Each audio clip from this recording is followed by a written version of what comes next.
Hello बच्चों, welcome back to the physics churma.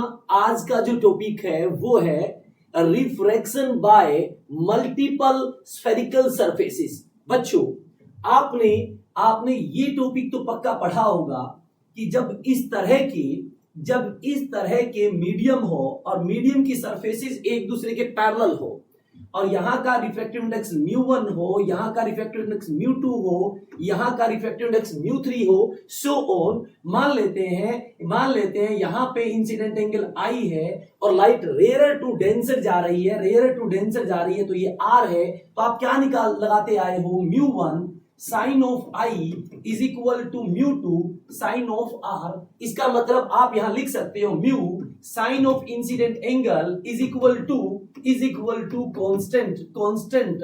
But ये जो फॉर्मूला है ये तब यूजफुल है जब जो ये रिफ्रैक्टिंग सरफेस एक दूसरे के पैरेलल हो और प्लेन हो। बट बच्चों, आज का जो टॉपिक है वो ये है कि हमारे पास जो मीडियम की सरफेसेस है वो एक दूसरे के स्फेरिकल है इस तरह की। मान लेते हैं एक ये है और एक ये है, तो इस तरह की मल्टीपल स्फेरिकल सरफेस है। और बच्चों, मैंने कहा इसका रिफ्रैक्टिव इंडेक्स μ1 है और इसकी रेडियस R1 है, इसका रिफ्रैक्टिव इंडेक्स μ2 है, इसकी रेडियस R2 है, और इसका रिफ्रैक्टिव इंडेक्स μ3 है और इसकी रेडियस R3 है। और यहां पर बताइए फिर कौन सा फॉर्मूला काम करेगा, जिस तरह से वहां पे प्लेन सरफेस के लिए mu sine theta is equal to constant होता है, तो यहां पर स्नेल्स लॉ जैसा क्या फॉर्मूला बनेगा। तो बच्चों देखिए यहां पर ये मान लेते हैं इनका ओरिजिन है। यहां से कोई लाइट गई, तो यहां पे आपने लगाया नॉर्मल, यहां पे बच्चों आपने लगा दिया नॉर्मल, और ये एंगल मैंने अज्यूम कर लिया θ1। ये एंगल बच्चों मैंने अज्यूम कर लिया θ1। अब लाइट एक मीडियम से दूसरे मीडियम में जाएगी, मान लेते हैं रिफ्रैक्शन होकर यहां चली गई। ये फिर मैंने क्या लगाया यहां पर फिर नॉर्मल बनेगा, यहां पर फिर नॉर्मल बनेगा, ये नॉर्मल बनेगा। ये एंगल आपका θ1 है, तो ये एंगल मैंने अज्यूम कर लिया बच्चों अल्फा। ये एंगल बच्चों मैंने अज्यूम कर लिया अल्फा। अब इस सरफेस का जो इंसिडेंट एंगल है ये मैंने मान लिया θ2। अब फिर लाइट यहां जाएगी, फिर लाइट यहां पे जाके रिफ्लेक्ट होगी, और यहां पर फिर आपने क्या लगा दिया नॉर्मल, और फिर लाइट ऐसे गई, फिर लाइट मान लो ऐसे गई।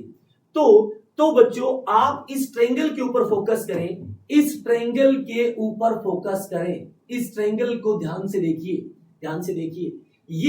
ये जो एंगल है बच्चों अल्फा है, तो ये अंदर वाला एंगल कितना बच गया, ये बच गया 180 माइनस अल्फा। ये एंगल वाला अंदर वाला एंगल बचा 180 माइनस अल्फा।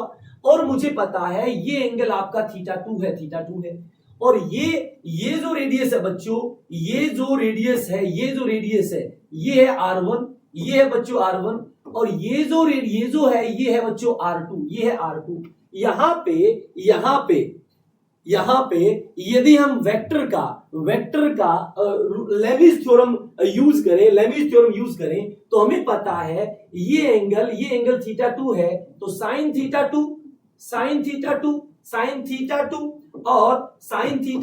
और इसके सामने वाला जो वेक्टर होता है डिवाइड में, वो वेक्टर R1, और ये एंगल आपका 180 माइनस अल्फा है, तो इसके सामने वाला वेक्टर तो R2 है। तो यहां पे क्या लिखूं, साइन 180 माइनस अल्फा डिवाइड में R2। तो मैं इसको लिखूंगा साइन θ2 डिवाइड में R1 is equal to sine 180 minus alpha, sine alpha होता है डिवाइड में R2। तो बच्चों साइन अल्फा बराबर क्या आया, R1 bye R2 sign θ2, sign θ2।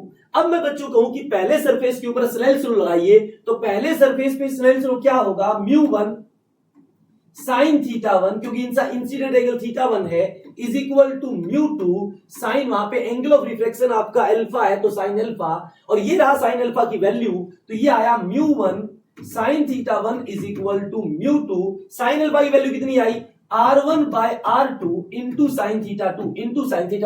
इसको मैं लिख सकता हूं μ1 साइन θ1 और ये जो वैल्यू आई है बच्चों, ये जो वैल्यू आई है बच्चों, एक बार और देख लीजिए, ये आपका θ2 है, तो θ2 के सामने वाला कितना, θ2 के सामने वाला जो है वो बच्चों कितना है, R1 है, और ये आपका 90 180 माइनस अल्फा है, इसके सामने वाला कितना है, इसके सामने वाला कितना है, इसके सामने वाला आपका R2 है, तो साइन 180 माइनस साइन अल्फा ये R2 है, तो ये साइन अल्फा की वैल्यू R2 बाय R1 आई थी, साइन अल्फा की वैल्यू R2 बाय R1 आई, मैं इसको लिखूंगा R2 बाय R1, तो ये R1 ऊपर जाएगा तो R1 यहां आ जाएगा, तो यहां पे क्या बचा, μ2 R2 sin θ2, तो बच्चों मैं यहां पे लिख सकता हूं mu R sine theta is equal to constant, is equal to constant, mu R sine theta is equal to constant. आज तक बच्चों ये जो टॉपिक है ओलंपियाड वगैरह में पूछा गया है, ये बहुत बहुत इंपॉर्टेंट टॉपिक है। यदि रिफ्लेक्शन की बात हो,